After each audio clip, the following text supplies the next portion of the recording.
네, TBC 클리닉 건강 365주치 박철현 정형외과 전문의와 지금부터 함께하겠습니다. 네. 안녕하십니까? 안녕하세요. 예, 안녕하세요. 박철현입니다. 네, 반갑습니다. 네, 반갑습니다. 겨울이 되니까요. 예, 손발도 아프고 관절이 좀 쑤신다 이런 분들이 많으신데 네. 정형외과를 찾는 분들이 많이 늘어났죠? 예, 맞습니다. 아무래도 이렇게 날이 추워지다 보니까 정형외과를 찾는 환자들이 상당히 많이 증가하고 있습니다. 네. 뭐 다들 그렇겠지만 겨울이 되면 이렇게 몸이 굳어가지고 넘어지는 분도 많고 특히 눈이 오는 날에는 미끄러져서 이 골절이 발생해서 응급실을 오시는 환자들이 상당히 많이 증가하고 있습니다. 아이고, 진짜 평소에 특히나 어르신들은 넘어지지 않도록 좀 조심하셔야 되는데, 맞습니다. 근데 교수님, 만약에 뼈가 부러지면 뭐 수술을 하잖아요. 근데 문제는 이제 여러 가지 합병증을 생각을 해야 되는데, 특히 당뇨합병증이 참 무섭다고 알고 있거든요. 네. 혹시 정형외과에서 당뇨합병증으로 인해 생기는 질환이 있을까요?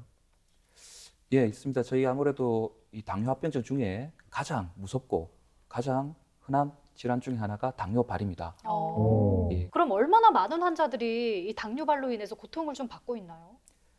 예, 안타깝게도 당뇨발은 매년 그 발생하는 빈도가 증가하고 있습니다.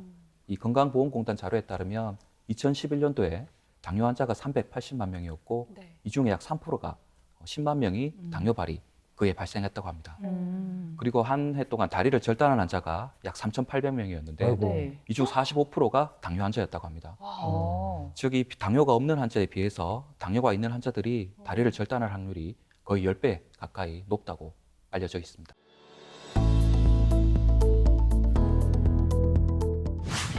성인 만성질환 중 하나인 당뇨병. 당뇨병이 가장 무서운 건 바로 합병증 때문입니다.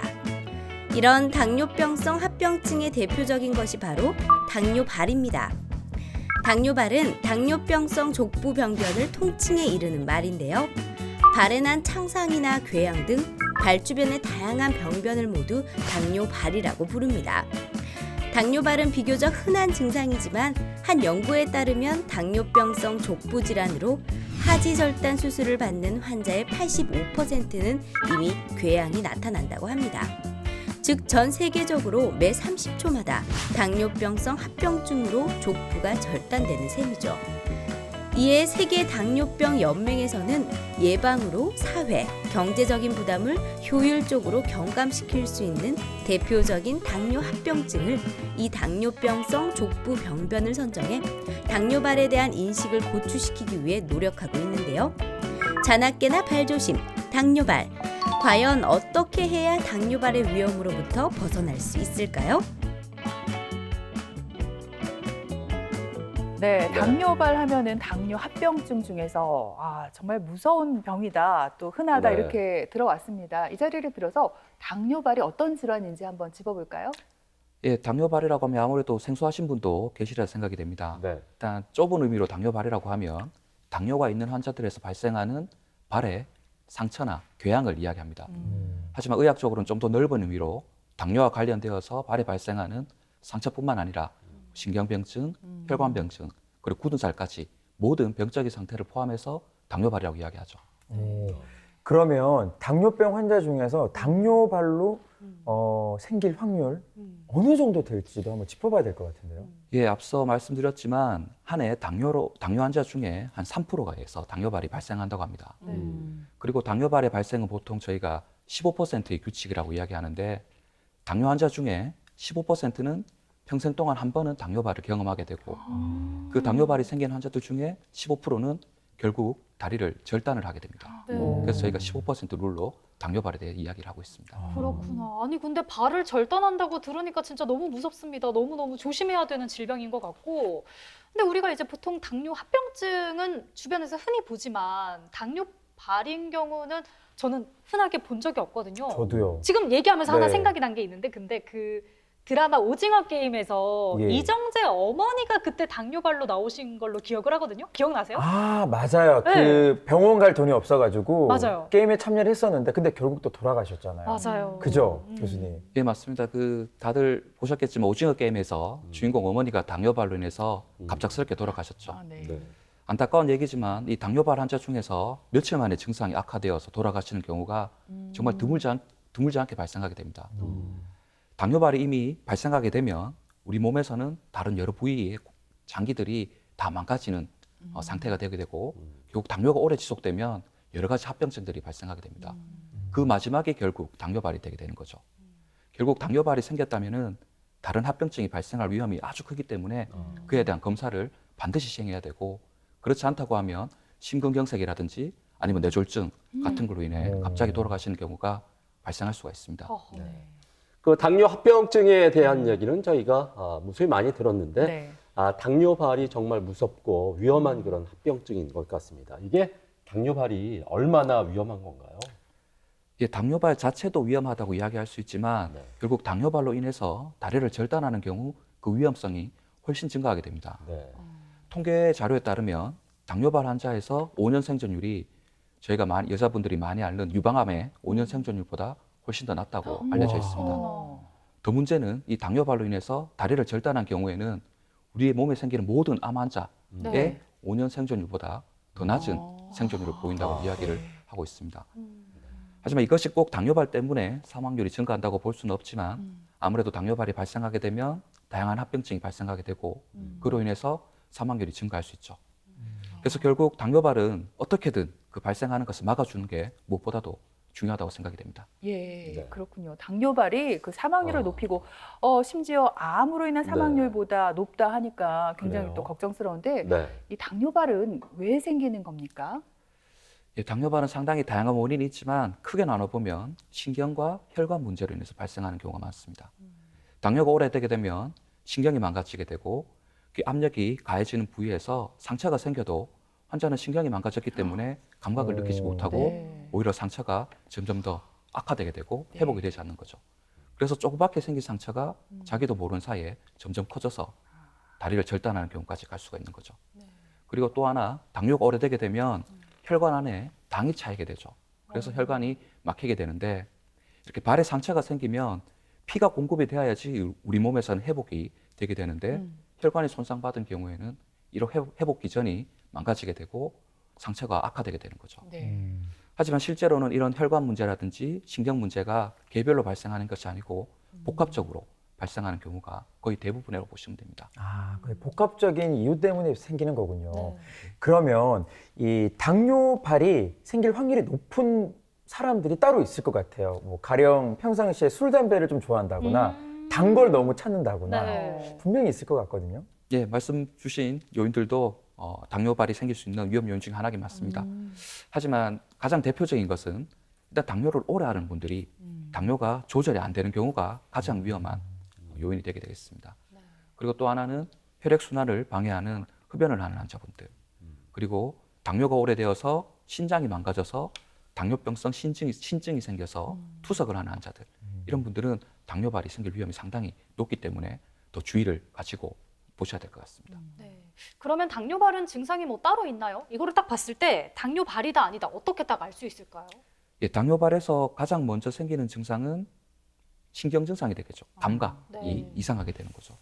초기에는 발이 시린다든지 저린다든지 화끈거린다 이런 이야기를 많이 하시고 이게 더 진행되게 되면 발에 뭔가 껌이 붙어 있는 것 같다, 아니면 뭐 모래 위를 걷는 것 같다, 구슬 위를 걷는 것 같다, 이런 이상 감각을 호소를 하게 됩니다.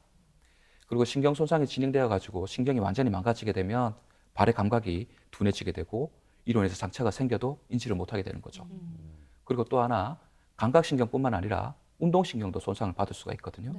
운동신경이 손상을 받게 되면 이 발가락에 있는 작은 근육들이 마비가 되게 되고 결국 발가락에 변형이 생기게 되죠.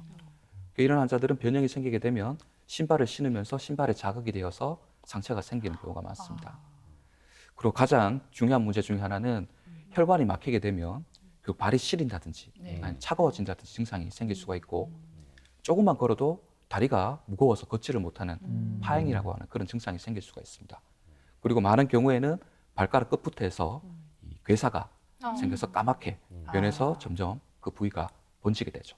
그게 왜 그런 거죠? 그 말씀하신 신경 손상 때문인가요? 예, 맞습니다. 이 당뇨가 진행이 되면 네.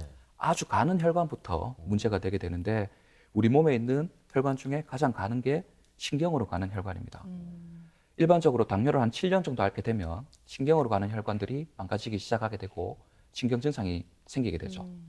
이로 인해서 다양한 신경 증상들이 생기게 되는데 이것을 당뇨병성 신경병증이라고 이야기하게 됩니다.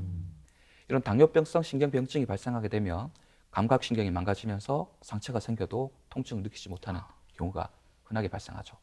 예, 네. 그렇군요. 그러니까 뭐 발에 상처가 나도 이게 상처가 났는지 우리가 모른다는 거잖아요. 그렇죠. 예, 그만큼 통증이 생겨도 이거를 알지 못하니까 네. 자꾸 그 상처가 덧나고 증상이 심해질 수 있을 것 같아요. 나중에는 치료가 불가능한 상태까지 가지 않을까 싶어요. 네. 예, 맞습니다. 그 치료를 할 수 없다, 불가능하다로까지 이야기할 수는 없지만 아무래도 치료가 엄청 어려워지게 어렵죠. 되죠. 예. 그리고 결과도 훨씬 더 나빠지게 됩니다. 안타깝게도 이렇게 당뇨로 인해서 합병증이 생기게 되면 그런 것들이 다시 회복시킬 수 있는 방법은 아직까지 없습니다. 네. 신경도 마찬가지고요. 그래서 당뇨병성 신경병증이 가장 먼저 발생하게 되면 당뇨 발의 발생 위험이 증가하기 때문에 내가 좀 더 관심을 가지고 대처를 하는 것이 필요하겠죠. 네.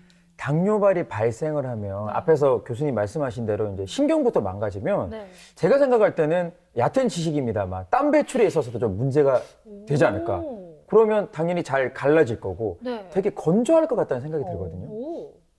맞습니다. 이 정확하게 말씀을 주셨는데 아, 그래요? 당뇨가 이제 진행이 되게 되면 신경이 망가진다고 말씀을 드렸지 않습니까? 그 신경은 크게 감각신경, 운동신경, 그리고 마지막으로 자율신경으로 구성이 되어 있습니다.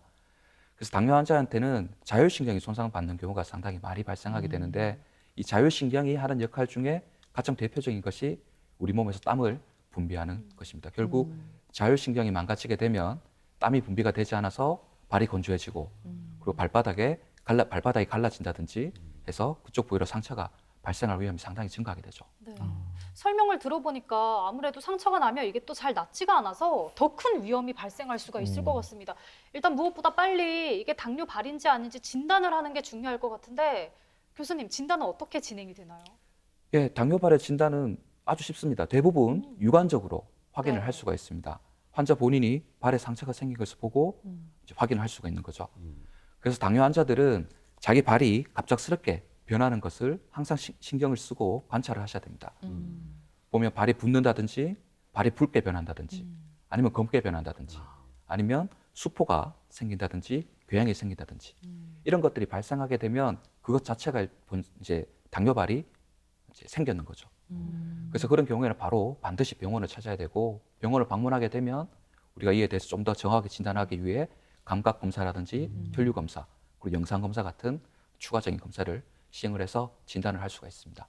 그 당뇨발 진단을 일단 받게 되면은 치료는 어떤 과정을 거치게 되는지 일단 그 증상의 정도에 따라서 치료 방법도 좀 달라지나요? 예, 증상 정도에 따라서 다양한 치료 방법이 있고 네. 일단 가장 먼저 하는 것은 상처가 깊지 않은 경우에는 그리고 감염이 심하지 않은 경우에는 항생제 치료만으로도 효과를 볼 수가 있습니다. 하지만 안타깝게도 대부분의 환자들이 이 발에 상처가 심해지고 난 뒤에 병원을 오시는 경우가 많기 때문에 대부분 수술적 치료가 필요한 경우가 많습니다. 그 수술적 치료는 크게 혈관에 대한 치료와 감염에 대한 치료로 나눌 수가 있는데 당뇨발 치료에서 가장 중요한 것은 발로 가는 혈액 순환을 회복시켜 주는 겁니다. 혈액 순환이 되지 않는 발에다가 수술을 하게 되면 기존에 있던 상처뿐만 아니라 수술로 인해서 우리가 새로 만든 상처가 결국 오히려 상처를 더 악화시키는 거죠. 그래서 절단까지 가야 되는 경우도 발생하는 경우가 있습니다. 그래서 수술을 시행하기 전에는 반드시 혈관 상태를 평가를 하고 혈관에 문제가 있는 경우에는 그 혈관에 대한 회복을 먼저 시킨 후에 2차적으로 수술을 시행을 해야 됩니다. 그리고 다음으로 감염이 동반된 경우에는 이 감염된 조직을 제거해 주는 것이 중요한데 감염이 진행되게 되어서 정상적인 조직이 이제 썩게 되는 거죠. 그렇게 되면 항생제를 사용해도 효과가 없는 경우가 많습니다. 그래서 그런 경우에는 감염된 조직을 제거해 주는 것이 필요하고 특히 중요한 것은 뼈에도 염증이 생길 수가 있거든요. 그걸 저희가 골수염이라고 부르게 되는데 골수염이 생긴 경우에는 반드시 수술적 치료로 제거를 해주는 것이 중요합니다. 그리고 마지막으로 감염이 조절이 안 된다든지 혈관 상태가 너무 안 좋아서 회복을 시킬 수 없는 경우 이런 경우에는 안타깝지만 저희가 이제 절단술을 시행을 해줄 수가 있습니다. 네, 그렇군요. 일단 뭐 당뇨 때문에 네. 생긴 병이니까 혈당 관리를 잘하면 치료가 빨리 이루어질 수 있지 않을까 싶은데요. 네. 당뇨발 초기라면 혈당 관리만으로도 좋아지지 않을까요? 그렇죠. 당뇨발 치료의 가장 기본 중에 기본이 혈당의 관리입니다. 이 상처가 깊지 않은 경우에는 혈당만 잘 관리해도 정상인에서 마찬가지로 상처가 쉽게 회복이 될 수가 있죠. 하지만 상처가 깊다든지 혈관 상태가 좋지 않다든지 감염이 동반되어 있다든지 그런 경우에는 혈당 관리뿐만 아니라 각 상황에 맞는 적절한 치료법을 선택하는 것이 중요합니다. 네. 가장 좋은 거는 환자 입장에서 치료 잘 받아서 재발 안 하고 딱 맞아요. 멈추면 좋은데 사실 당뇨 합병증도 낫더라도 또 재발될 확률이 높다고 알고 있거든요. 당뇨발은 어떻습니까? 예, 안타깝게도 당뇨발은 한번 발생한 경우 다시 재발할 위험이 아주 높은 질환 중에 하나입니다. 그래서 당뇨로 인해서 혈관이 막힌 경우에 우리가 이 혈관을 잘 뚫어준다고 하더라도 길어야 3개월, 4개월이면 다시 막히게 되는 거죠. 그래서 다시 재발할 위험성이 상당히 커지게 되는 겁니다.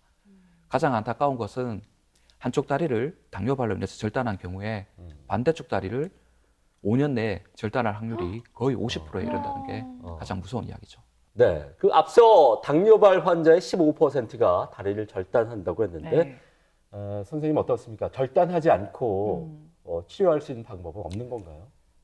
예, 아무래도 절단이라고 하면 네. 환자들에게 아주 상당한 큰 충격이 되기 때문에 네. 환자분들은 당뇨발 치료라고 하면 절단이 가장 먼저 떠오르실 거라 생각이 네. 됩니다. 네. 하지만 앞서 제가 치료에서 말씀을 드렸던 것처럼 절단술은 다른 방법들이 다 효과가 없을 때 시행하는 마지막 방법이 되게 되겠고 최근에는 다행히 다양한 치료 방법들이 개발이 되고 다학제 진료가 이루어지면서 절단하는 경우가 상당히 많이 줄었습니다. 하지만 진행된 당뇨발 환자에서 이 다리를 우리가 살린다는 것은 절대 쉬운 일이 아닙니다. 상당한 많은 비용과 그리고 시간이 들게 되고 수술도 여러 번 필요한 경우가 상당히 많게 되죠. 그래서 이런 여러 번 수술 받은 환자들이 받는 스트레스는 엄청난 큰 스트레스를 받게 되는 거죠. 최근 보고된 연구를 보면 이 다리를 자르지 않고 다리를 살린 환자에서 다리를 오히려 절단한 환자에 비해서 우울증이 훨씬 더 많이 발생한다고 합니다. 이거는 아마 다리를 살리기 위해서 여러 번 수술을 시행했는 스트레스 그리고 장기간의 치료로 인한 불안감 이런 것들이 영향을 끼쳤을 거라 생각이 되고 그래서 당뇨발에 대한 수술 방법을 결정할 때는 무조건 다리를 살리는 것이 중요한 게 절대 아닙니다. 환자의 상태를 면밀히 파악을 하고 환자와 충분히 상의를 하고 난 뒤에 가장 최선의 방법을 결정하는 것이 의사의 몫이라고 생각이 됩니다. 네, 그렇군요. 또 당뇨발 환자의 입장에서 헷갈리는 네. 부분이 있어요. 이게 네. 당뇨와 관계된 거니까 내분비내과를 가야 할지 네. 발이니까 정형외과를 가야 하는 건 아닌가 헷갈리는데 어디를 가면 좋을까요? 맞습니다. 환자들이 이 당뇨발 치료를 위해서 어느 과를 가야 될지 아는 건 상당히 어렵죠. 예. 이렇게 과거에는 보통 당뇨발을 정형외과 아니면 내분비내과, 성형외과 이렇게 각자 따로 치료를 시행을 많이 했습니다. 하지만 최근 당뇨발과 관련해서 여러 전문가들이 한 팀을 이뤄서 최선의 방법을 찾아내는 다학제 진료가 시행이 많이 되고 있습니다. 환자가 어떤 과를 방문하든 모든 전문가들의 치료를 동시에 받을 수 있는 시스템이며 이런 다학제 진료로 인해서 최근에는 당뇨발에 대한 치료 결과가 아주 많이 좋아진 것을 확인할 수가 있습니다. 그나마 다행은 다행이네요. 그래도 네. 저는 당뇨발이 참 그렇게 얄미울 수가 없어요. 이게 탁 꼬집어주고 싶고 막 혼내고 싶은데 앞에서도 살짝 언급하셨지만 환자들이 통증 때문에 일반 신발도 못 신는 경우들이 있다고 했잖아요. 네. 그럼 어떻게 생활을 해야 되면 뭐 슬리퍼 같은 거를 신고 다녀야 되나요? 이 당뇨발 치료에서 아주 중요한 부분 중에 하나가 신발입니다. 그리고 이 당뇨발은 발의 변형이 동반되기 때문에 발의 변형이 동반된 경우에는 평소에 신던 신발은 신기가 좀 어려운 경우가 많죠. 그래서 말씀 주셨던 것처럼 발가락이 닿지 않는 슬리퍼 같은 게 도움이 될 수가 있고 그리고 한 사이즈 큰 신발을 신는 것도 네. 도움이 될 수가 있습니다. 그리고 또 하나 중요한 것은 발바닥에 상처가 생긴 경우에는 이렇게 발바닥으로 가는 압력을 줄여주는 특수 신발을 제작해서 신으면 좀 더 좋은 효과를 볼 수가 있습니다. 네. 앞에서 이제 당뇨발 얘기를 해주시면서 한 번 걸리면 재발 위험이 높다라고 얘기를 네. 해주셨어요. 그러면은 그냥 애초에 당뇨발이 걸리기 전에 이거를 예방하면 참 좋을 것 같은데 이 당뇨발도 예방이 가능한가요? 예, 당뇨발 치료에서 가장 중요한 것은 바로 예방입니다. 아마 오늘 제가 드리는 말씀 중에 가장 중요한 부분이 될 거라 생각이 드는데 당뇨발은 예방하기 위해서는 무엇보다도 철저한 혈당 관리가 기본이 되어야 됩니다. 당뇨로 인한 합병증은 한번 발생하고 나면 원래대로 회복되기가 상당히 어렵거든요.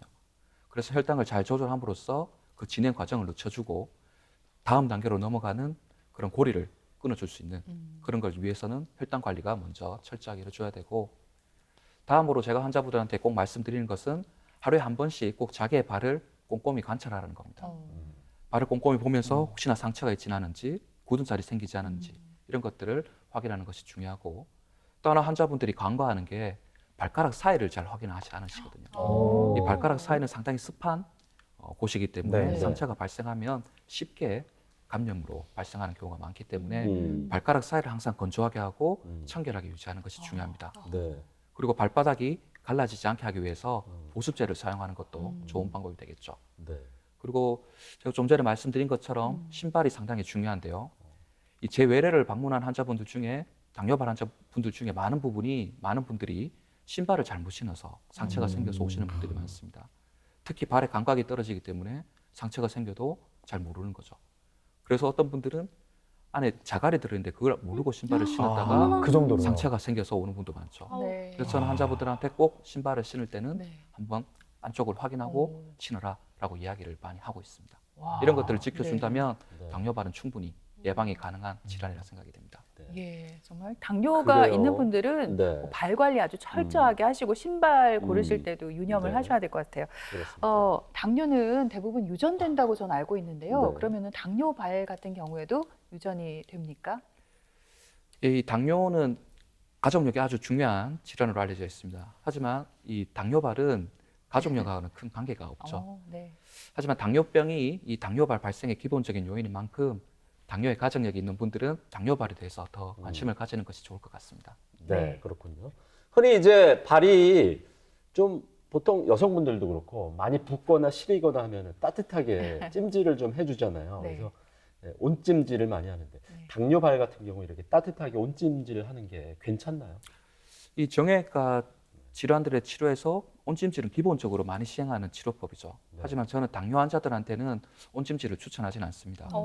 이 온찜질을 하는 것은 우리 몸의 혈관을 확장시켜서 혈류를 개선시켜주는 효과가 있는데 네. 이 만약 당뇨발 환자가 감염이 동반되어 있는 경우에는 온찜질이 결국 감염을 온몸으로 퍼뜨리는 어머, 어머. 악화 요인이 될 수가 있는 거죠.